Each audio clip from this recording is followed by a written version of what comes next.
ହେଲେ ଅଧିକାର ନାହିଁ। ଆପଣ ଚାହିଁଲେ ମଧ୍ୟ ସେମାନଙ୍କୁ ସେଠାରୁ ବାହାର କରିଦେଇ ପାରିବେ ନାହିଁ। ତେଣୁ ସେମାନେ ଆପଣଙ୍କୁ ଡରନ୍ତି ନାହିଁ। ସୁନା ପକ୍ଷୀର କଥା ଶୁଣିବା ପରେ ରାଜା ଚାକରମାନଙ୍କୁ ଡାକି କହିଲେ, ପୋଖରୀରେ ରହୁଥିବା ହଂସମାନେ ବଡ଼ ଦୁଷ୍ଟାମି କରୁଛନ୍ତି ଓ ମୋତେ ମାନୁନାହାନ୍ତି।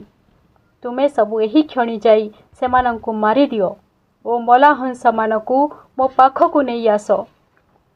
ରାଜାଙ୍କ କଥା ଶୁଣିବା ପରେ ଚାକରମାନେ ଠେଙ୍ଗା ବାଡ଼ି ଧରି ପୋଖରୀ ଆଡ଼କୁ ଦୌଡ଼ିଲେ।